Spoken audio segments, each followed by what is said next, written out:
Perkenalkan nama saya Devi Rosalina, Angkatan 2, Kelompok 4, UPT di Rudenim, Jakarta. Di video ini saya akan menyampaikan learning journal atau refleksi pembelajaran saya mengenai materi isu kontemporer di Indonesia. Ternyata setelah dipahami, isu kontemporer itu dekat banget sama kehidupan kita sehari-hari. Mulai dari yang kita pakai tiap hari kayak handphone, sampai masalah teknologi, lingkungan, ekonomi, maupun sosial. Melalui jurnal ini, saya akan membahas apa yang saya pelajari, hal yang paling menarik, serta bagaimana saya memaknai isu-isu tersebut dalam kehidupan sehari-hari. Jadi, dari yang saya pelajari, isu kontemporer itu adalah masalah yang lagi terjadi sekarang dan lagi banyak dibahas. Contohnya yang paling terasa itu teknologi digital. Sekarang semua serba online, belanja online, belajar online, bahkan kerja juga bisa dari rumah. Itu emang memudahkan banget, tapi ternyata nggak semua orang bisa menikmati itu. Masih banyak yang akses internetnya terbatas, jadi muncul yang namanya kesenjangan digital. Terus ada juga masalah hoax. Ini sih jujur sering banget kita lihat di media sosial. Kadang orang langsung percaya tanpa cek dulu. Selain itu, ada juga isu lingkungan kayak banjir, polusi, cuaca yang makin gak menentu. Itu semua dampak dari masalah lingkungan. Dan ternyata itu bukan cuma tanggung jawab pemerintah, tapi kita juga. Di bidang ekonomi juga ada masalah yaitu ketimpangan. Ada yang hidupnya udah maju banget, tapi masih banyak juga yang kesulitan. Dan yang terakhir soal sosial dan politik. Sekarang tuh gampang banget orang berdebat di media sosial, kadang beda pendapat dikit langsung jadi konflik. Hal yang paling menarik bagi saya adalah bagaimana teknologi bisa menjadi solusi sekaligus masalah.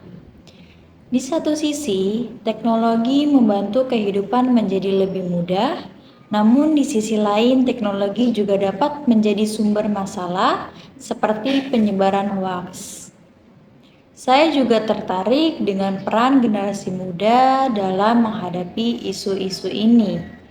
Banyak anak muda yang mulai peduli terhadap lingkungan dan aktif dalam kegiatan sosial.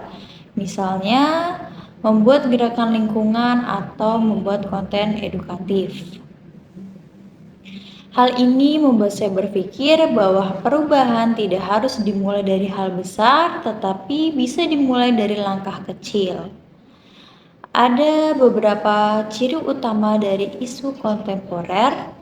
Pertama, bersifat aktual atau sedang terjadi saat ini. Kedua, menjadi perhatian masyarakat luas. Banyak orang membicarakannya, baik di media sosial maupun media massa. Ketiga, bersifat dinamis, artinya dapat berubah dengan cepat. Dan yang keempat, memiliki dampak yang luas terhadap kehidupan masyarakat. Dengan memahami ciri-ciri ini, kita bisa lebih mudah mengenali isu kontemporer di sekitar kita. Selain itu, ada juga isu sosial yang berkembang di masyarakat. Misalnya, cyberbullying atau perundungan di dunia maya, seperti penyebaran berita palsu atau hoaks. Media sosial yang seharusnya menjadi sarana komunikasi kadang justru menjadi sumber konflik. Oleh karena itu, kita harus lebih bijak dalam menggunakan media sosial. Lalu, bagaimana cara kita menyikapi isu kontemporer? Pertama, kita harus berpikir kritis terhadap informasi yang kita terima. Kedua, selalu memeriksa kebenaran informasi sebelum menyebarkannya. Ketiga, tidak mudah terpengaruh oleh opini yang belum tentu benar. Dan yang terakhir, kita bisa ikut berkontribusi dalam mencari solusi sekecil apapun itu. Dengan begitu, kita tidak hanya menjadi penonton, tetapi juga bagian dari perubahan. Setelah mempelajari materi ini, saya mulai merefleksikan diri saya sendiri.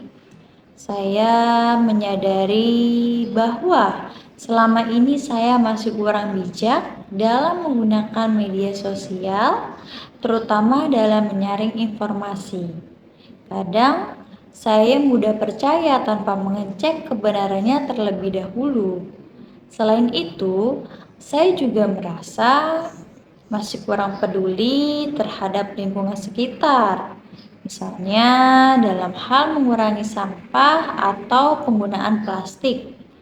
Melalui pembelajaran ini, saya menjadi lebih sadar bahwa setiap tindakan kecil yang saya lakukan dapat memberikan dampak baik positif maupun negatif. Kedepannya, saya ingin menjadi pribadi yang lebih bijak dalam menggunakan teknologi, lebih peduli terhadap lingkungan, dan lebih terbuka terhadap perbedaan pendapat.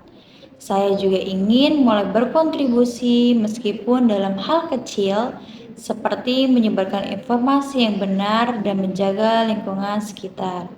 Sebagai penutup, pembelajaran tentang isu kontemporer memberikan saya banyak wawasan baru dan membantu saya lebih memahami kondisi masyarakat saat ini. Semoga kedepannya saya bisa menjadi bagian dari solusi, bukan bagian dari masalah. Terima kasih. Wassalamualaikum warahmatullahi wabarakatuh.